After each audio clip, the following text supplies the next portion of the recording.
Hey everybody, how's it going? Well, I've had a few people say, hey, you ought to get out and do a piece about all the water and all the rivers and all the creeks and all that stuff that are overflowing in Bakersfield, in the Bakersfield and Tehachapi area since all this rain. Well, we are at, this is actually the outlet for Walker Basin Creek, and I'll flip this around and show you where that comes down here in a minute. But we are out by Buena, right at the bottom of Sandcut Hill. And just to be honest with everybody, we really didn't get all that much rain. It was played up to make it sound like it was something epic, but it really wasn't. I went back and looked at the records since 1899 for Bakersfield, and we haven't come close to breaking any of them for this time of year, for the season so far, or for any of the months. But it has been wet, and that's real cool. It just seems like, I guess it just seems like a lot because it hasn't rained much for the last 2 or 3 years. I have to go to Tehachapi today, and that's why I started here at the bottom of the Tehachapi Caliente Creek area and Walker Basin Creek. And I'll float on over to the Kern River side if I can't get to it today. My granddaughter was born yesterday afternoon, and they were supposed to be home this afternoon, and I want to be there when they get home. If I have time to do the Kern River today, I will. If it's not going to get any lower for the next month or so, so I'll check that out then. All right, let's flip this thing around and see what's going on. Walker Basin Creek comes out there where the side of that hill is chopped kind of up and down there. Around that curve, Walker Basin Creek comes out of that draw there, out from the mountains up towards Walker Basin. This bridge right here, in the 1983 floods, this bridge was wiped completely out. And there used to be a signal bridge, a cast iron signal bridge that stood right about where the end of the bridge is. That fell down, and that the foundations were washed away and it fell over. And then when they rebuilt all this, they moved the new signals up there a little bit away from the creek. But as you can see, there's not much water in this. It is running, which is unusual. It doesn't generally have much water in it, if any. And when the 83 flood happened, it washed everything out from the Caliente Creek Bridge, which we'll stop at here in a little bit, up the road a ways. It actually ended up running down the other side of the tracks and washing all the roadbed away.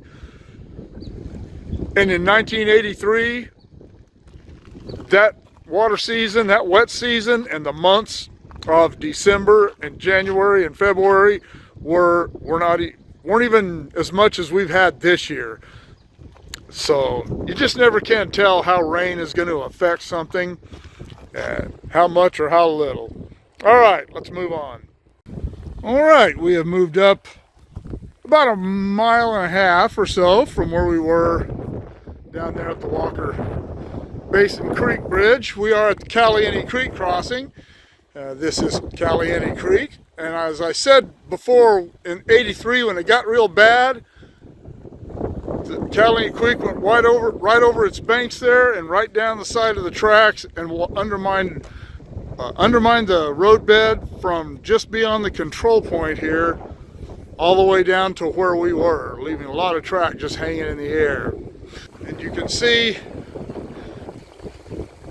how close the water is to the bottom of the bridge. Sorry about that. Or the dirt. At some point, they will have to come in here and start digging some of this out. All right, let's move on. All right, a little further up at Caliente Creek, and it looks like a big wide river, but you could walk across all of that and not get your ankles wet. It's wide, but it's shallow. Goes under the tracks there, and then it will follow that course down to the bridge where we were at Buena. All right, well, this is the confluence of Tehachapi Creek going that way, and Caliente Creek. Going up that way, that is looking east. You can see where the water was up.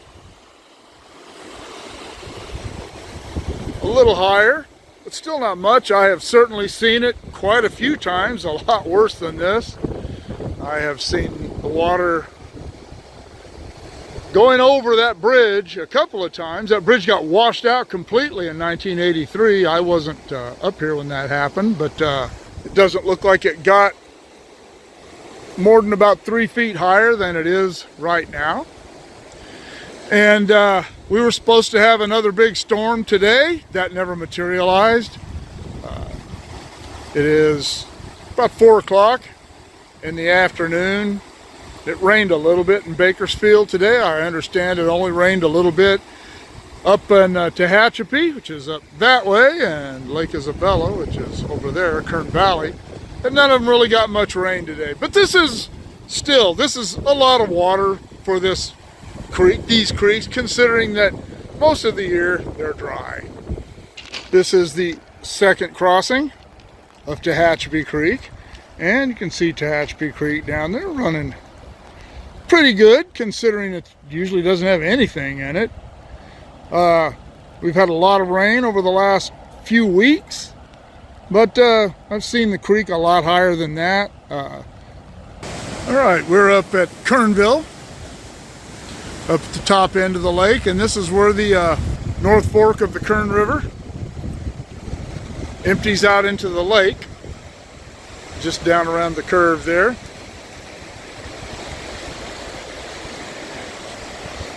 And when it was flowing at its peak a couple of weeks ago, that whole area over there was underwater. Yeah. And doesn't look like it came up here much on this side. Anyhow, all right, well, we went up to the track, and it's closed. It's pretty beat up from the rain, a lot of ruts and gullies, so they'll have to get that fixed. It's a regular off-highway vehicle park operated by the state, so they'll get it fixed. But anyway, gonna head home. Thought I'd stop here, and for all of you who don't know, the town of Kernville, the original town site, was in this area here, under where the lake is now. They moved everybody to high ground and built a dam in 1955. It was built by the Army Corps of Engineers and created Lake Isabella. And as you can see, it's a big lake. And over there, where that little hill is, center frame there, the lake goes off back that way, a couple or more than a couple of miles probably. So it's a big old lake, but nice to see water in it again. Last time I came up here was in November, when Zayden and I came up here to ride the dirt bikes, and that is why we were coming up again today. But this was, the lake was really, really low at the time. Much more than a shallow puddle. But as you can see, it is getting full now. And I understand it's at about 370,000 acre feet right now. Its capacity is 575,000 acre feet. So still got a ways to go. I've seen it higher than this before, but I haven't seen it this high in a long time. And as you can see over there, they just completely finished the construction on the dam last year. They worked on it for a long time. They're still doing some stuff over there, but the dam itself is all fixed up. All right, this is a place called the Granite Launch. They do whitewater rafting up here at the Kern, above the actual canyon. You You're not going to get me to do it because I'm not a water person, but this is one of the launches here. It's pretty popular. In the once it warms up. Anyway, this is you don't want to jump in there and swim around. I wouldn't anyway, but I guess it makes for good rafting. We are headed back down out of Kernville towards the canyon proper. We're still in the upper part. It's opened up a little. A lot of bikes going up today. It's cool. It's 51 degrees, but it's pretty windy outside. Still a nice day to ride bikes, huh? Got the gear for it. All right. This is one of the places where you're close to the river, and you can really see how rough this river is. If you're not from this area, even if you are really, and you ever come up here, please, for God's sake, stay out of this river. Do not get in this river, because even in the places that don't look like this, where it looks kind of calm, that's just because it's deep, but it's still flowing just as fast. You fall in this river or jump in this river, chances are, and when it's like this, chances are you'll never get out of it. And they'll find your carcass down around Hart Park somewhere. But it sure is wild and beautiful, isn't it?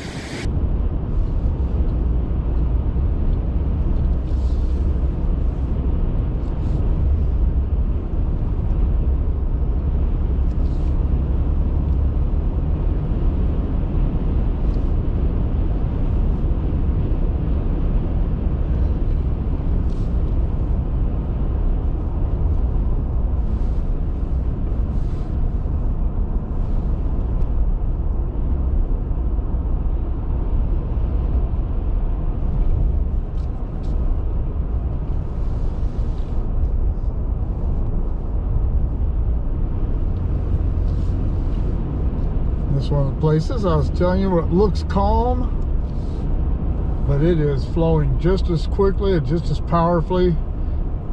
Stay out of this river. All right, we are just below Lower Rich Bar, and this is that section that I said where you can really see the drop off in elevation where it heads down the hill here. Probably one of the wilder places in the river, I guess. I don't know. But as high as this, you can see how it's running over there on the other side of the brush and trees over there.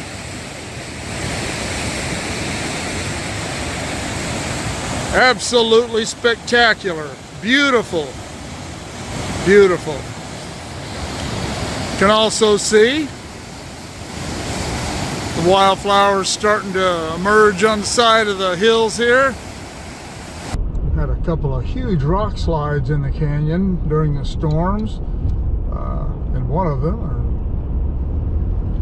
a car was going by and when a huge boulder came down off the side, it was further up the right as you come in the canyon, and actually landed on the hood of the car, just smashed the whole thing into the ground.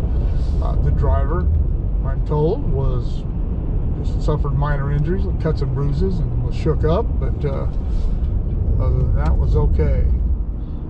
But that's always a risk in this canyon. I won't ride the Harley up here until it's been dry for a month or so. No more rain, because literally almost every time we get a heavy storm, they close the canyon for slides and rock. It just gets really messy up here.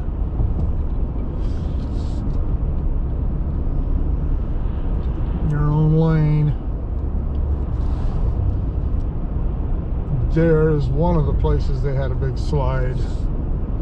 This year, a slide, the boulders came down.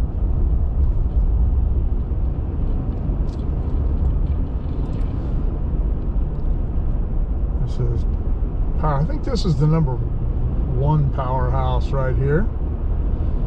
built in 1897, I think, and it is why the original road was cut up into the canyon, was to bring all the parts for that up in here. And I will put a picture of that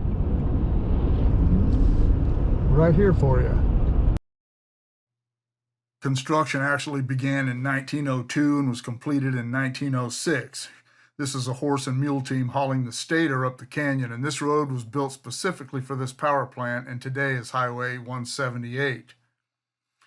Here you see the stator being unloaded up at the power plant.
Slide was right back there.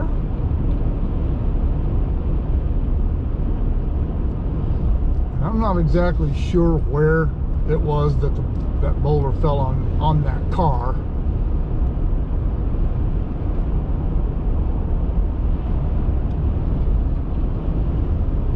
Right down there off to the right, I don't know if you'll be able to see all those palm trees down there, natural hot springs there.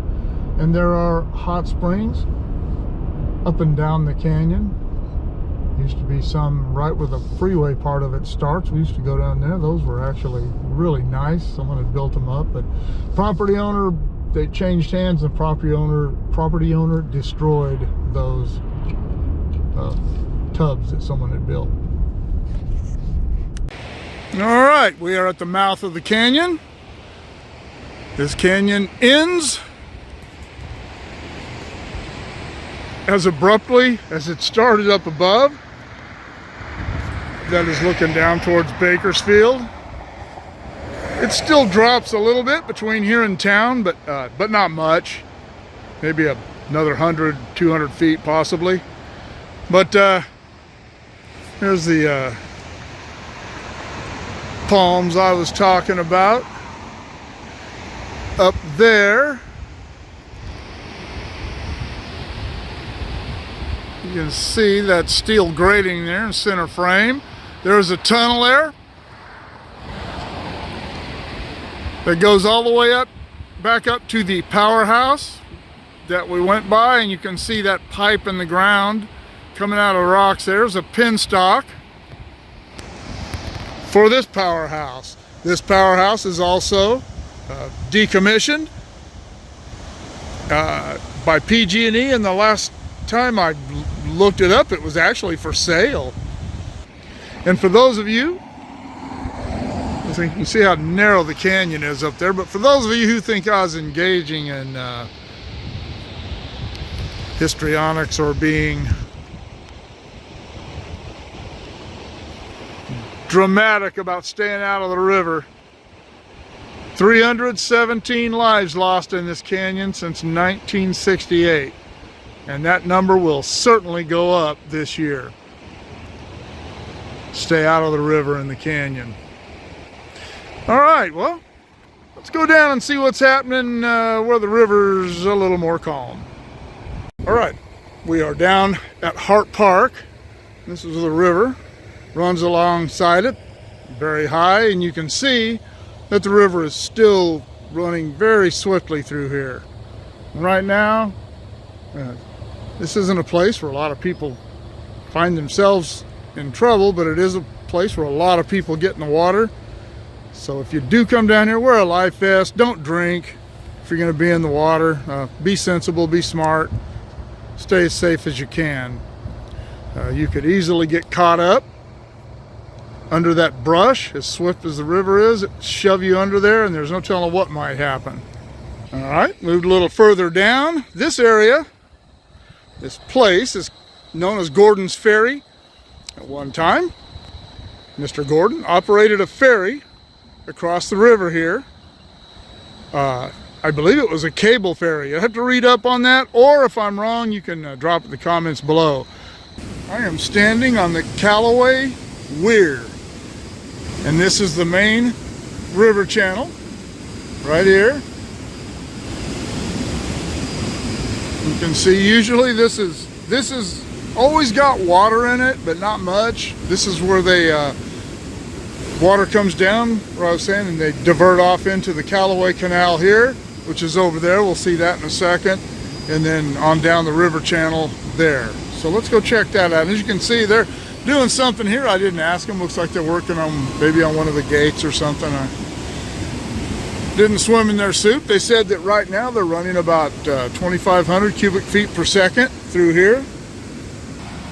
You can see that there is a lot of water coming through here right now. The area where the trees, all that stuff, most of the time, even this time of year in regular years, that stuff is all dry. There's rarely ever water around the base of those trees. Unfortunately, a lot of homeless people have their little camps in this area. They have no place to stay right now, I guess. But anyway, that is the main river channel, and we are looking southwest right here. I've never been up here on the weir before. Never had an occasion to come up here, but pretty cool. All right, moved down about a mile from the weir, and that is the 24th Street Bridge. And this part of the river, I should say that below the weir, the river is usually empty, because what is up there, they will divert off into the canals and use that as kind of a little holding place. But occasionally they do release enough water for it to come down here. This isn't very deep through here. You could probably wade across this and not get your armpits wet. Yokit's Park, that's Highway 99 right there. Yokit's Park is just on the other side of that, and that's a real popular place. Okay, we have come out here. This is Highway 43, Enos Lane. This road runs from Taft Highway about 5 miles that way, all the way up to Selma, which is about 75 miles that way. But anyway, this is where one of the water storage facilities is. These are generally dry. They don't have anything in them except in high water years like this, but that one's full. That one's full. The one on the other side of it, imagine, it kind of looks like all the ones on this side of the road are full. Okay, we are about 20 miles southwest of Bakersfield. This is Highway 119, more commonly known around here as Taft Highway. And where that little structure there is, this was the original riverbed. This was the original channel for the Kern River.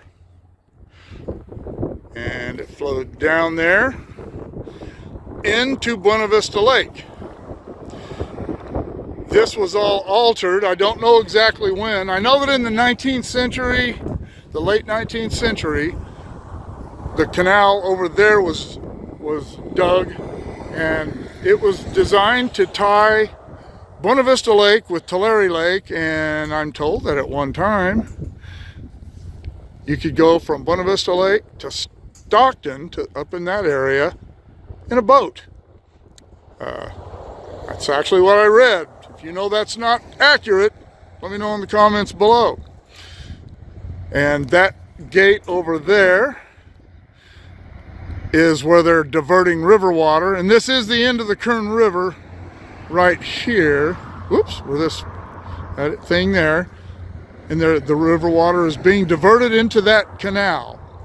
All right, moved over here to this set of gates here, and it is being run out this way over there. And I don't mind telling everybody that I am not a water person. I'm not much of a swimmer.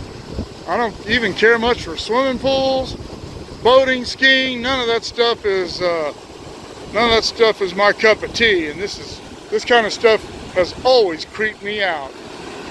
And you can see that I'm on a little thing here. I don't know, a little box. I guess they can measure how much the flow is, or depth or something. I don't know. Let's go check it out the other side. All right, you can see where the gates are right there. See it bubbling up out of there. I'm assuming this is flowing north because there's really nowhere that way for it to flow south. If I'm wrong about that, please let me know in the comments below, because I just don't know. I went over there in the other, that's where the canal runs down toward the lake. All right, something else. This whole area is called Coles Levee, and that is the Coles Levee. There's a gas pumping plant out there, pipeline, or a refinery. I hauled stuff back into there back when I was driving trucks, when I was laid off, but I never really asked much about what was going on. I just delivered freight. But anyway, you can see the spherical tanks there. Those are usually mean that there is natural gas holding facility. But anyway, this is Coles Levee. It is operated, to the best of my knowledge, by ARCO. So the next time you're at an AM/PM, remember that you saw one of their facilities at Coles Levee. All right, this waterway here is the California Aqueduct. It starts up around the Bay Area. It goes, the actual water from it goes to a few different places. It splits off and goes here and there and everywhere. But right here, for our intents and purposes,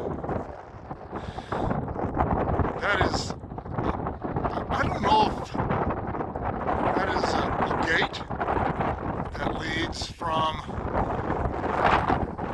where we were just a minute ago over here, and I'm just assuming that in times when the that forebay over there can't hold the water they're releasing, they could release it into the aqueduct. All right, this is, you can see behind the trees there, the canal that feeds the lakes here, and that right there is Lake Webb. This is the Buena Vista recreational area. Lake Evans, there's a smaller lake up there in the trees called Lake Evans. This one down here is called Lake Webb. And they're just recreational lakes. They're not very big, man-made things, and people just ski and boat in them. I don't know if fish in them or not. Bottoms up are pretty yucky. Jennifer, who's from Taft, calls it Lake Pupa Vista. But actually, neither one of those lakes are Buena Vista Lake. The lake bottom, the original Buena Vista Lake, is out there where all that farmland is. All right, I am on the 10th tee at Buena Vista Golf Course, looking down into the lowest part of the lake bottom, and there's no water in it. It's completely empty. Somewhere, if I can find it, I have a photograph from this very spot with water in that lake. The last time we had a big year, I think it was 2000, maybe 2016, 17. But yeah, there's nothing in it right now, so things aren't that bad yet. All right, well, there is a tour from Lake Isabella, Tehachapi Creek, Caliente and Tehachapi confluence, down the canyon, through town, out through the middle of nowhere, along the Kern River, to Buena Vista Lake behind me, the dry, empty Buena Vista Lake. rich farmland, but rarely ever has water in it. We have to have a lot of water. I did posted a thing on Facebook last week in which I did some research and found out that all these big storms we've had, I knew they weren't that big a deal, and they weren't. We set no records of any kind. We will not come close to setting a seasonal rainfall record, even though the wet season isn't technically over yet, but we won't get much more rain after this. And we really didn't get all that much rain. We got a lot of snowpack in the Sierras, and that's what we need. Most of the rain that falls on the valley floor just goes to waste. It evaporates, doesn't have enough time to settle in and do any good. But anyway, as you can see, a lot of water in the river makes things look really cool. No water in Buena Vista Lake, and so we're doing all right. Nothing's going to get washed away, and Lake Isabella will be full this year, I'm sure, once the snow starts to melt. So anyhow, hope you enjoyed that. Here are the URLs to my PayPal and to my Patreon, and if you can support the channel in either of those ways, I'd really appreciate it. But keep shooting me the ideas. This was an idea. This whole thing was the idea of a couple of subscribers, so thanks for the idea. Keep shooting them to me. Drop in the comments below. Shoot me an email at motorpoet59@gmail.com. Like, share, subscribe, click on the bell if you want to be notified of future content, and I'll see you all later.